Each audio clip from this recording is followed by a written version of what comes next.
Good morning class.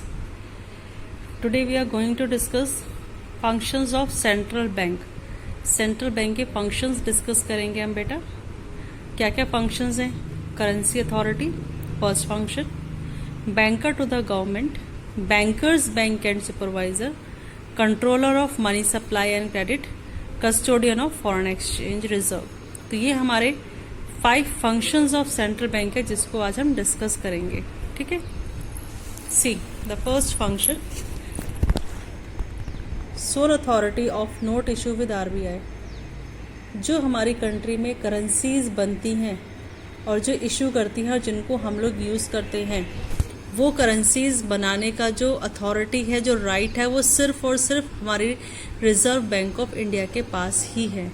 किसी और bank या किसी और फाइनेंशियल इंस्टीट्यूशन के पास ये राइट नहीं है. Only reserve bank of India has the power to money supply और to print the notes for the country. ठीक है. ये हमारे पास सिर्फ आरबीआई के पास ही है. Central bank is also authorise to borrow money from central government is also authorise to borrow money from the central bank when the government incurs a deficit in its budget. It borrow from central bank by selling its treasury bills.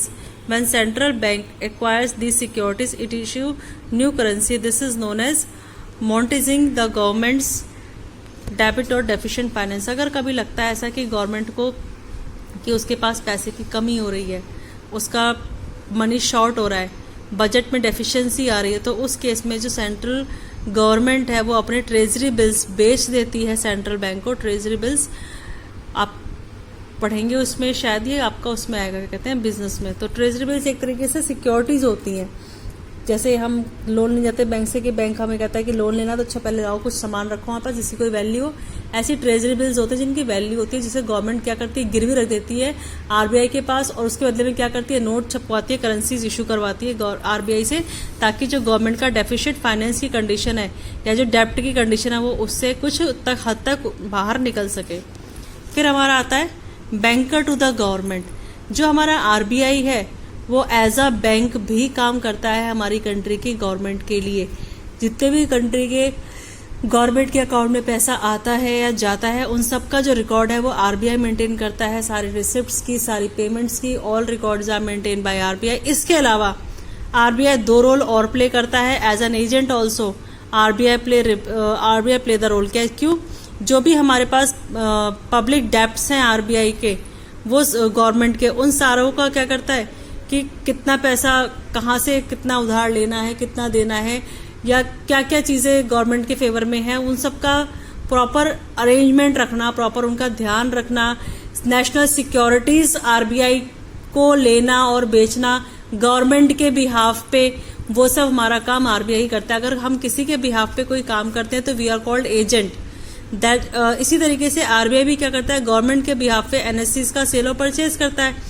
तो इसलिए हम कह सकते हैं कि RBI also play the function as an agent. Agent के साथ साथ इकोनॉमिक में क्या पॉलिसीज होनी चाहिए, क्या रूल्स एंड रेगुलेशंस होने चाहिए जिससे हमारी इकोनॉमी स्टेबल रह सके, तो उन पॉलिसीज को फ्रेम करना या गवर्नमेंट को एडवाइस देना आरबीआई द्वारा कि आपको ये चेंजेस लेकर आने हैं अपने गवर्नमेंट पॉलिसीज में, so that economy can be stable.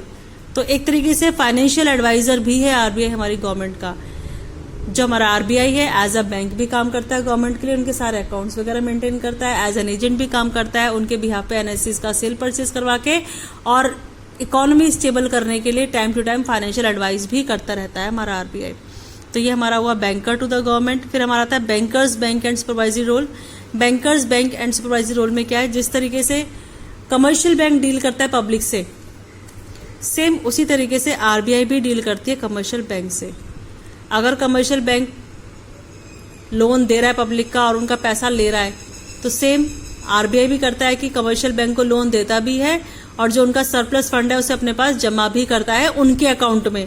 Her commercial bank का अकाउंट होता है आरबीआई के पास. अगर एसबीआई में पैसा जमा कराए तो एसबीआई का पैसा एसबीआई के अकाउंट में ही जमा होगा, पीएनबी के अकाउंट में जमा नहीं होगा, क्योंकि हर किसी का अपना एक सेपरेट अकाउंट है. जो पैसा जमा करेगा उसका पैसा उसी के अकाउंट में जमा होगा. अब लेट सपोज आप बैंक जाओ पैसे जमा करने, तो कहाँ जमा होंगे, कहीं भी नहीं. जो आपका बैंक अकाउंट नंबर है आप उसमें प्रॉपर लिख के डालोगे, भाई इतना अमाउंट है, इतना आपका बैंक अकाउंट नंबर है, इस डेट को मैंने इतना अमाउंट सबमिट करा. तो same with commercial bank also. Commercial bank भी क्या करता है हमारा, अमाउंट जो भी सरप्लस अमाउंट है वो जमा करता है आरबीआई पे और ज़रूरत पड़ने पे उसको लोन भी लेता है। कैश रिजर्व रेशो हमारा एक टर्म है, sorry custodian of cash reserve है पहले तो, वही कैश रिजर्व रेशो।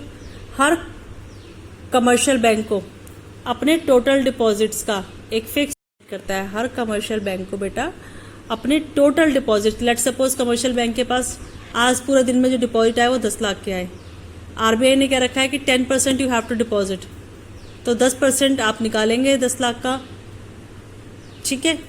फिर जो रिमेनिंग अमाउंट बचेगा आरबीआई कमर्शियल बैंक के पास उस रिम्यूट कर सकता है।